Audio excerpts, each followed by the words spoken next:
नमस्कार इंदौर, मैं हूं सनिल और आप देख रहे हैं इंदौर टॉक का स्पेशल सेगमेंट इनफन प्लग।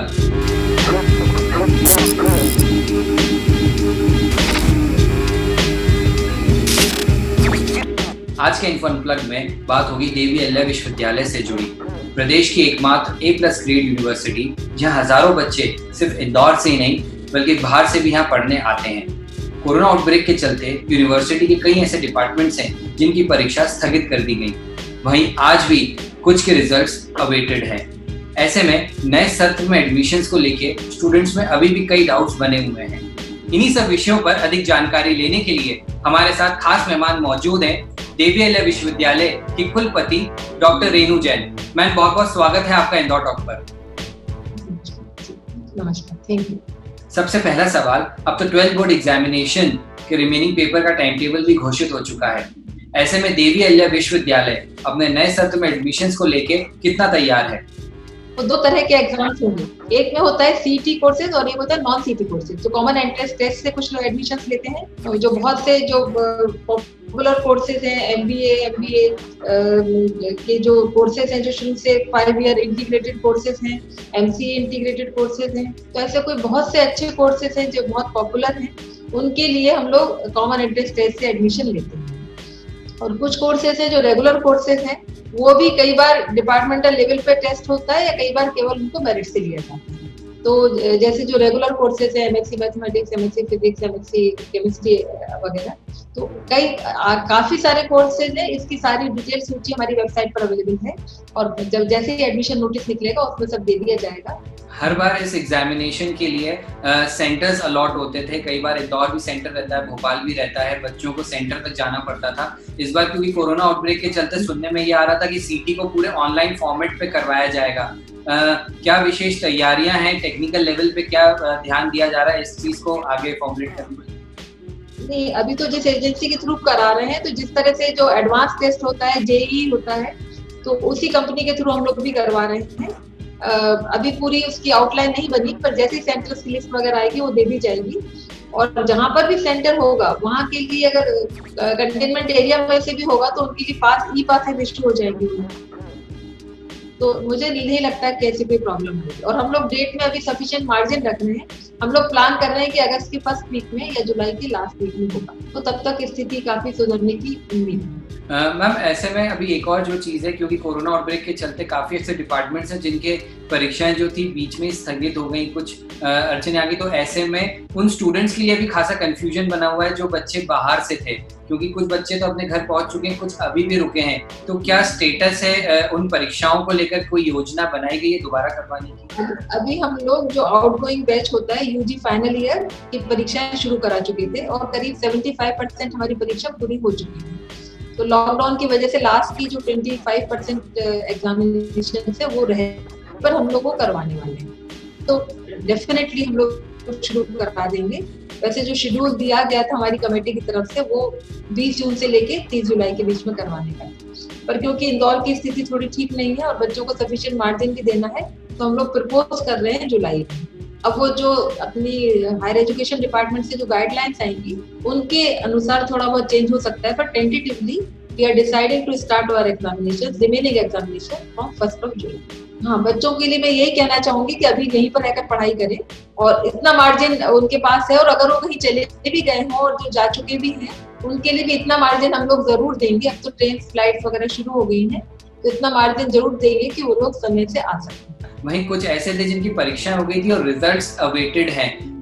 ऐसे में क्या प्लानिंग है, क्या टेंटेटिव डेट्स हैं इनके रिजल्ट्स आने? क्योंकि बहुत से बच्चों के आगे के जो नए एडमिशंस हैं या जो रिलेटेड चीजें हैं वो अभी भी ऐसे बहुत ही कम केसेस हैं, पर जो भी हैं ऐसे कुछ रिजल्ट्स रह गए हैं, और अब उनको भी बहुत जल्दी निकालने की कोशिश की जाएगी, पर नेचुरली लॉकडाउन के तो बाद ही निकलना। जो बच्चे इस वक्त लाइक जैसे फर्स्ट ईयर में थे, सेकेंड ईयर में थे, या जो नेक्स्ट सेशन में अब अपग्रेड होके जाने की तैयारी में थे, एक डेट मतलब कब से लॉकडाउन अगर मान लीजिए खत्म होता है, तो एक टेंटेटिव क्या डेट हो सकती है वापस से सेशन की रीओपनिंग होने की, ताकि कहीं ना कहीं जो बच्चे इस वक्त अपने घरों को पहुंच चुके हैं और अगर इस वीडियो के माध्यम से, तो एक प्लानिंग वो अपनी कर सकते हैं कि उनको कब वापस इंदौर आना है, कब वापस से सेशन उनके दोबारा चालू होंगे।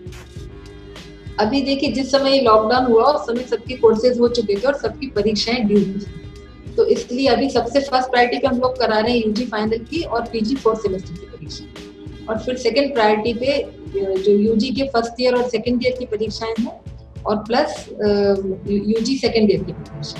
अब तो सब बच्चों को एग्जाम देने ही आना है और एग्जाम के तुरंत बाद हम लोगों का सेशन शुरू हो जाए। तो जो फ्रेशर बैच है, जो 12th पास करके आ रहे हैं बच्चे वो, और जो बीएससी करके आ रहे हैं, तो जो पोस्ट ग्रेजुएशन में एडमिशन लेते हैं, तो उन दोनों बच्चों के लिए जो पहला बैच शुरू होगा तो उसके लिए हम लोगों ने 1 सितंबर टेंटेटिव डेट रखी है। उससे पहले सारी काउंसलिंग की प्रोसेस, एडमिशन की प्रोसेस अगस्त के मंथ में हम लोग पूरी कर लेंगे। और इस दौरान जो लोग ऑलरेडी पढ़ रहे हैं फर्स्ट ईयर और सेकेंड ईयर की, उनके एग्जामिनेशन भी साथ ही साथ चल रहे हैं। तो ये प्लान है। तो दोनों के लिए सेशन का टेंटेटिवली 1 सितंबर से हम लोग खोलना चाहते हैं। और जो बच्चों के एग्जाम, जो फर्स्ट और सेकेंड ईयर के जिनके एग्जाम चलेंगे, उनके हो सकता है 10 या 15 सितंबर का एग्जाम चले, तो एग्जाम के तुरंत बाद उनका भी सेशन शुरू कर देंगे। तो ये अभी प्लानिंग है। अभी बाकी गाइडलाइंस, हायर एजुकेशन से जो भी गाइडलाइंस मिलेगी उसके अनुसार काम किया जाए। इस कोरोना काल में, इस कोरोना संकट में क्या वो जरूरी कदम यूनिवर्सिटी द्वारा उठाए गए ताकि छात्रों की सुरक्षा का भी ध्यान रहे और वहीं उनकी जो शिक्षा थी, उनकी एजुकेशन को भी नुकसान ना पहुंचे, ऐसे क्या वो ठोस कदम उठाए गए? ये हम लोगों ने जैसे ही कोई लॉकडाउन शुरू हुआ तो बच्चों के भविष्य को देखते हुए और उनसे जो हमारे गवर्नर साहब है, महामहिम राज्यपाल महोदय, उनकी प्रेरणा से फिर हम लोगों ने, क्योंकि उन्होंने भी कहा था कि आप लोग काम करिए घर में रहकर और बच्चों का भविष्य पे ध्यान दीजिए, तो फिर हम लोगों ने ऑनलाइन क्लासेस शुरू की और हमारे सारे टीचर्स ने बहुत उत्साह से काम किया। हमारे यहाँ करीब 4000 से ज्यादा वीडियो लेक्चर्स ऑनलाइन शेयर किए गए और 4500 करीब क्लासेस हुई ऑनलाइन, जो भी जितने भी अपने प्लेटफॉर्म्स अवेलेबल हैं उनको लेकर। कई सारे, वो भी 5000 के करीब PDF फाइल्स अपलोड की गई वेबसाइट पर, और बहुत सारे करीब 800 करीब ऑडियो लेक्चर्स। तो इस तरह से बहुत सारा, और सारा मटेरियल तो करीब 100% पूरे कोर्स वर्क का सबको दे दिया गया सभी बच्चों को। कुछ बच्चों तो कनेक्टिविटी नहीं थी, उनको भी, लेकिन उनके व्हाट्सएप के थ्रू उनको भी मटेरियल पूरा पहुंचा। तो इसके साथ ही असाइनमेंट्स भी ऑनलाइन दिए गए और उसका एक टेस्ट तो उनका रिटन टेस्ट हो चुका था, एक टेस्ट का उनसे असाइनमेंट लिया गया। इसके अतिरिक्त भी हमारी यूनिवर्सिटी के जो एंथुसियास्टिक सभी लोग हैं, उन्होंने एक बायोटेक्नोलॉजी के प्रोफेसर हैं डॉक्टर HS परमार, उन्होंने खुद आके वॉलंटियर किया और उनको एक्चुअली टेस्टिंग कोरोना के लिए जो टेस्ट है वो खुद कंडक्ट करते हैं और उसका रिजल्ट कंटिन्यू करते हैं। हमारे यहाँ एक RT-PCR मशीन थी, वो हम लोगों ने उसको कोरोना टेस्टिंग के लिए दी और कुछ उपकरण और उसके साथ के टेक्नोलॉजी वो भी उनको प्रोवाइड की। हमारे एक हेल्थ मैनेजमेंट के बच्चे हैं, उन्होंने एडमिनिस्ट्रेशन के साथ में जाकर एक तरह से कोरोना वॉरियर्स के रूप में सर्वे वर्क में बहुत एडमिनिस्ट्रेशन को हेल्प किया। और बहुत से लोग जो इस तरह के जो गरीबों को हेल्प करते हैं, उसमें भी कई लोग आगे आए हैं। यूनिवर्सिटी के लोगों ने अभी 1 दिन का वेतन तो मार्च में दिया था और अभी इस महीने से भी 1 या 2 दिन का वेतन हम लोग देने वाले हैं। उसके अलावा जो हम लोगों ने बहुत सारे वेबिनार्स भी किए। एक तो इंटरनेशनल कॉन्फ्रेंस हुई यूनिसेफ के साथ मिलकर, हमारा स्कूल ऑफ जर्नलिज्म में यूनिसेफ के साथ मिलकर एक लोगों ने इंटरनेशनल कॉन्फ्रेंस की। उसके अलावा कई सारे वेबिनार हुए। मैंने खुद भी एक वेबिनार दिया, मैथमेटिकल मॉडलिंग ऑफ कोविड-19। तो इस तरह से बहुत लोगों ने काम किया है और 5-6 टीचर्स भी वेबिनार दे चुके हैं।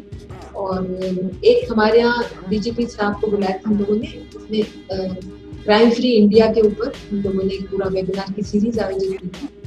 और इस तरह से बहुत सारे काम सभी लोग एक्टिवली करते हैं। मैम, आपने जिक्र करा लाइक अभी, क्योंकि इस कोविड आउटब्रेक के बाद अब बहुत सी ऐसी चीजें होंगी जिसमें बदलाव आने की उम्मीद की जाएगी। क्या ऐसे में कुछ डिपार्टमेंटल बदलाव भी लाने की उम्मीद है? लाइक जैसे मेरा इशारा इस तरफ है कि आज हर कॉर्पोरेट की अगर हम बात करें तो एक एक्स्ट्रा डिपार्टमेंट सबने इंट्रोड्यूस करा है सेफ्टी को ध्यान में रखते हुए, कि जिसका काम इसे भी होगा कि कोरोना से कैसे सेफ्टी मेजरमेंट्स का ध्यान रखा जाए। तो क्या ऐसे में यूनिवर्सिटी भी किसी प्रकार की पहल में आगे बढ़ रही है? एक टास्क फोर्स का गठन कर दिया गया है हमारे यहाँ, और वो जब इन सब चीजों को देखेगा और बहुत सी प्रोसेस को ऑनलाइन बनाने पर विचार किया जा रहा है, जिससे कि इंटरेक्शन स्टूडेंट का और जो ऑफिसर्स हैं, एम्प्लॉइज उनका कम से कम हो। और उस तरह से ऐसे मेजर्स अपनाए जाएंगे कि कम से कम इंटरेक्शन, सोशल डिस्टेंसिंग का पूरी तरह फॉलो होगी। जिसमें जो छोटी छोटी सर्विसेज जिनके लिए भी शायद हो सकता है लोगों को परिसर तक आने की आवश्यकता होगी, तो वो शायद अब वही सब हम लोग ऑनलाइन करने का सोच रहे हैं। जैसा आपने बताया था डिग्री के लिए अप्लाई करना है, माइग्रेशन के लिए, कई सारी इनको हम लोग ऑनलाइन बनाना शुरू कर रहे हैं। मैम, लॉकडाउन के बाद कहा जा रहा है कि वापस से चीज़ें कोशिश करी जाएंगी सामान्य तौर पे चालू की जाएं। ऐसे में यूनिवर्सिटी, क्योंकि इतनी हजारों की संख्या में छात्र, तक्षशिला परिसर जिसमें अलग अलग डिपार्टमेंट्स, ऐसे में क्या वो विशेष तैयारियां करी गई हैं ताकि बच्चों को, शिक्षकों को इस कोरोना आउटब्रेक से बचाया भी जा सके और बाकी जो जितनी भी तमाम गाइडलाइंस हैं सरकार के उन नियमों का पालन करते हुए वापस से सत्र जो है चालू हो सके? हाँ, सत्र वापस जो जब एडमिशन हो जाएंगे तो सत्र को भी चालू करना ही है। तो अभी हम लोग प्लान कर रहे हैं कि टेंटेटिवली 1 सितंबर से सत्र पूरा शुरू हो जाए और उसमें सारे सोशल डिस्टेंसिंग के नॉर्म्स को, सैनिटाइजेशन को प्रॉपर रखा जाए, मास्क पहनना जरूरी होगा। तो काफी चीजें चेंज तो की जाएंगी। जरूरी हुआ तो 2 शिफ्ट में भी क्लासेस करवाई जाएंगी। बहुत ही अगर नहीं पॉसिबल हो पाया तो ऑल्टरनेट डेज पर भी क्लासेस रखेंगे। पर जैसे भी जो हुआ है हेड्स की मीटिंग में डिसाइड कर लेंगे। पर सारी जो जितने भी जो नॉर्म्स दिए गए एडमिनिस्ट्रेशन के द्वारा उन सबका पालन करते हुए फिर हम लोग अपना नया सत्र शुरू करेंगे और होपफुली अगले जब तक एग्जाम का मौका आएगा तब तक हम लोग इसको अपने सत्र को पटरी पर लेंगे। मैम, क्या DVLA विश्वविद्यालय की तरफ से जितने भी अधिमान्य कॉलेजेस हैं, चाहे वो प्राइवेट हो, सरकारी हो, कोई ऐसी गाइडलाइन भी जारी करी गई है? क्योंकि अभी देखने में आया कि बहुत से ऐसे कॉलेजेस हैं जिन्होंने नए सत्र में एडमिशन ओपन के नोटिसेस भी जारी कर दिए गए हैं। तो क्या कोई विशेष गाइडलाइन अभी यूनिवर्सिटी की तरफ से भी जारी हुई? देखिए, कॉलेज एडमिशन तो कॉलेज अपनी तरफ से ही लेते हैं, उसके लिए हम लोग कोई पर उनका एफिलिएशन हमारे से होना चाहिए। तो जो एफिलिएटेड कॉलेज हैं केवल बच्चे उन्हीं में एडमिशन लें, मुझे कहना है। और बाकी हम लोग की तरफ से गाइडलाइंस केवल उनके कोर्स वर्क के लिए की गई थी कि उनको ऑनलाइन क्लासेस वगैरह लेंगे, इस तरह के उनको आदेश दिए गए थे। और अभी हम लोगों ने उनसे पूछा है कि सोशल डिस्टेंसिंग के नॉर्म्स फॉलो करते हुए वो मैक्सिमम कितने बच्चों को एडजस्ट अपने अकोमोडेट कर सकते हैं। मैम, क्या कोई यूनिवर्सिटी द्वारा भी कोई ऐसा हेल्पलाइन नंबर या कोई ऐसा प्लेटफॉर्म है जहां पर अगर छात्र चाहें या उनके अभिभावक चाहें कोई समस्या का समाधान अगर लेना चाहें तो किसी माध्यम से संपर्क कर सकते हैं और अपनी समस्या? यूनिवर्सिटी में तो जिस दिन से लॉकडाउन शुरू हुआ था उसके बिल्कुल 1-2 दिन के अंदर ही हम लोगों ने एक हेल्पलाइन शुरू कर दी थी। उस पर काफी सबके नंबर है। DSW डीन का नंबर है, VC रजिस्ट्रार का नंबर तो है, फिर डीन का नंबर है, डीन स्टूडेंट वेलफेयर, और एक डॉक्टर का भी नंबर है जो बच्चे जो आजकल इस कोविड-19 की वजह से कोई परेशान हो तो वो भी बात कर सकते हैं। तो काफी सारे हेल्पलाइन नंबर हैं। चीफ वार्डन का भी नंबर है। तो उस पर कई लोगों ने, बच्चों ने शिकायतें भी शुरू में अपनी परेशानियां बताई थी किसी को, और उसमें लिखा है कि एकोमोडेशन, राशन या एनी अदर कोई भी प्रॉब्लम हो उसके बारे में बात कर सकते हैं। शुरू में बच्चे घबराए भी थे तो काउंसलिंग के लिए भी हम लोगों ने कई हेल्पलाइन नंबर जारी किए हैं। ये सब डिटेल्स इनके वेबसाइट पर अवेलेबल है। DVLA यूनिवर्सिटी का वेबसाइट खोलेंगे तो वहाँ पर शुरू में ही हेल्पलाइन नंबर दिखेंगे सारे। तो जैसा कि मैम ने बताया, यूनिवर्सिटी का हेल्पलाइन नंबर तो दर्ज है ही यूनिवर्सिटी की वेबसाइट में, साथ में रजिस्ट्रार सर और कुलपति मैम का भी नंबर है। स्टूडेंट्स हो, शिक्षक हो या कोई भी अभिभावक सीधे तौर पे मैम या सर से जुड़ सकते हैं और अपनी समस्या का समाधान पा सकते हैं। मैम, इसमें एक और सवाल आता है, लाइक अभी बहुत से ऐसे बच्चे भी होंगे, या मैं आपसे जानना चाहता हूँ कि ऐसे भी अभी छात्र हैं जो यूनिवर्सिटी हॉस्टल में अभी भी रह रहे हैं, और अगर रह रहे हैं तो उनके रहने से लेके बाकी जो अन्य व्यवस्थाएं उन पे किस तरीके से ध्यान दिया जा रहा है? अभी हमारे यहाँ करीब 50-60 बच्चे हैं जो कि हॉस्टल्स में रह रहे हैं। इतने बॉयज हैं और गर्ल्स तो अभी, अब जब दोबारा लाइनें खुली तो उसमें से काफी गर्ल्स चली गई, लेकिन अभी भी 8-10 गर्ल्स हैं और बॉयज बहुत सारे अभी भी हैं। और उनको नेचुरली इतने दिन तक तो अपने को सपोर्ट नहीं कर पा रहे थे, तो हमारे चीफ वार्डन जो सर ने, उन्होंने बहुत बच्चों का ध्यान रखा है और उनको यूनिवर्सिटी की तरफ से जो भी प्रॉब्लम्स है उनकी सॉल्व की जा रही है। राशन वगैरह भी उनको उपलब्ध कराया जा रहा है। तो वो जो बच्चे अभी हैं वो अभी बिल्कुल ठीक से हैं, उनके बारे में हम लोग को सब we are in touch with them. Ma'am, अभी जैसे लाइक जो जितने भी डॉक्यूमेंटेशन वाले काम होते हैं छात्रों से संबंधित जो कि R&T मार्ग परिसर में किए जाते हैं, जैसे कि डिग्री के लिए अप्लाई करना या अन्य कोई भी डॉक्यूमेंटेशन, मार्कशीट वगैरह के लिए, क्या ये प्रोसेस अभी चालू है या ये भी अभी लॉकडाउन के चलते ये भी अभी रुके हुए काम? तो ऑनलाइन का हम लोग कोशिश कर रहे हैं, अभी तक तो नहीं है ऑनेस्टली स्पीकिंग, लेकिन हम लोग पूरी कोशिश कर रहे हैं कि हमारा कल की जो हमारी हेड्स की मीटिंग है उसमें हम डिस्कस करेंगे, ऑनलाइन काउंसलिंग कर सकें और ऑनलाइन ये इस तरह की जो एप्लीकेशन है उनको हम मंगा सकें। क्योंकि उससे सोशल डिस्टेंसिंग को मेंटेन करने में भी बहुत हेल्प मिलेगी।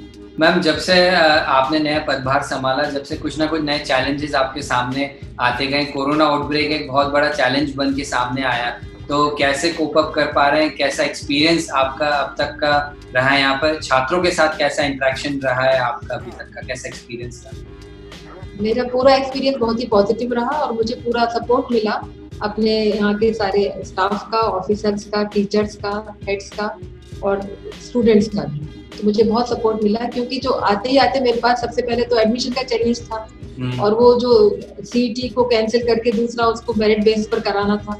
तो बहुत अच्छा हुआ, हमें बहुत अच्छे स्टूडेंट्स मिले और कोई भी कोर्स हमारा खाली नहीं था, बल्कि 26% ज्यादा सीटें थी, वो भी हम लोगों ने पूरी भरी। तो हमारा जैसा भी सेशन था पूरा ठीक से शुरू हो गया, तो उससे बच्चे भी बहुत खुश हुए, टीचर भी सब खुश हुए, डिपार्टमेंट जो जिस तरह से डायनामिज्म डिपार्टमेंट में था वो सब पूरा फुल फ्रॉलिक हमारे डिपार्टमेंट शुरू हो गए।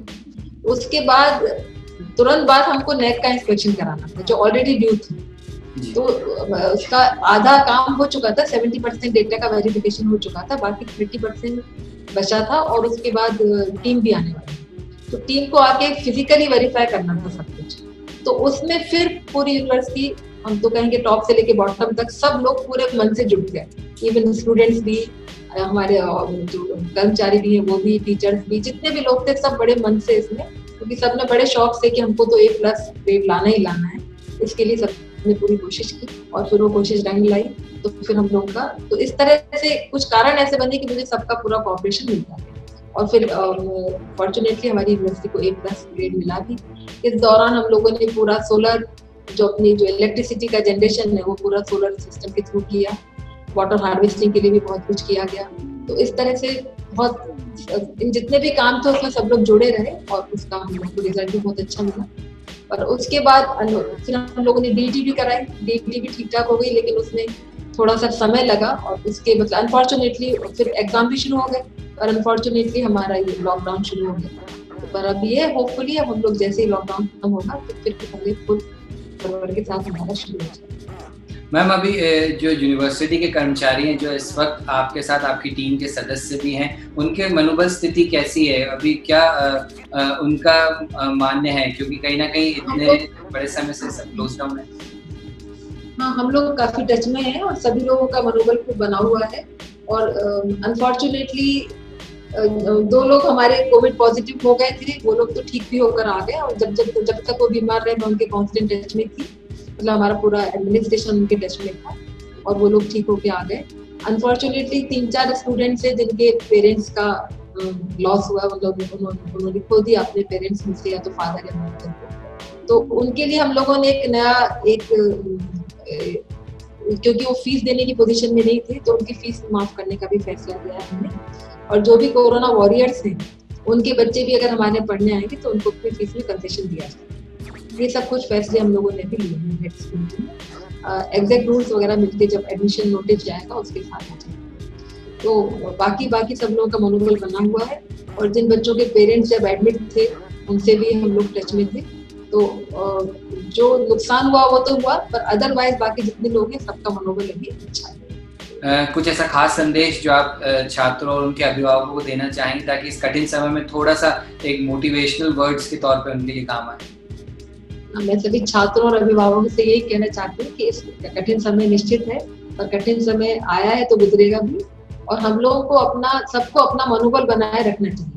बीमारी है जरूर लेकिन ये क्योरेबल है, मतलब अभी इसका मेडिसिन नहीं है लेकिन अपनी इम्यूनिटी से ही हम लोग इसको अपना क्योर कर सकते हैं। तो इससे प्रभावित होने वाले बहुत कम लोग हैं और थोड़ा सा जिनको कोई बीमारी या अधिक उम्र के लोग हैं उन पर ज्यादा असर है, तो हम इससे घबराएं नहीं। और क्योंकि जो मेहमान है इतनी जल्दी विदा होने वाला नहीं है तो हमें इसके साथ ही जीना सीखना होगा। तो उसके लिए बहुत जरूरी है कि हम लोग अपना मनोबल बनाए रखें और जो भी इसके जो नॉर्म्स दिए गए एडमिनिस्ट्रेशन द्वारा, WHO द्वारा, तो उन सबका हम लोग पूरा पालन करें, जैसे कि अपने बार हाथ धोते रहे, मास्क पहने, सोशल डिस्टेंसिंग का ध्यान रखें। इन सबको करेंगे तो हम लोग इस बीमारी से बहुत हद तक बच सकते हैं। सबसे बड़ी बात हम लोग को पॉजिटिव रहना है, सकारात्मक रहना है और फिर पूरे जोश से अपनी लड़ाई में उतरना। हम लोग को पूरा भरोसा है कि कोरोना को हम लोग हरा देंगे और अपना नॉर्मल लाइफ में नॉर्मल सी लौटाएंगे। बहुत बहुत धन्यवाद मैम पुनः इंदौर टॉक से जुड़ने के लिए और यूनिवर्सिटी से जुड़ी तमाम अनप्लग इन्फॉर्मेशन हमारे साथ शेयर करने के लिए धन्यवाद, बहुत बहुत शुक्रिया। तो ये थी हमारे साथ देवी अहिल्या विश्वविद्यालय की कुलपति डॉक्टर रेनू जैन, जिन्होंने यूनिवर्सिटी से जुड़ी तमाम अनप्लग इन्फॉर्मेशन हमारे साथ शेयर करी इंदौर टॉक के स्पेशल सेगमेंट इन्फो अनप्लग में। ये वीडियो आपको कैसा लगा कृपया करके कमेंट बॉक्स में जरूर बताएं। इस वीडियो को शेयर जरूर करें ताकि सारी अनप्लग इन्फॉर्मेशन दूसरों तक भी पहुंचे। और अब इंदौर के साथ साथ भोपाल की भी तमाम अपडेट्स के लिए जुड़े भोपाल टॉक से। धन्यवाद।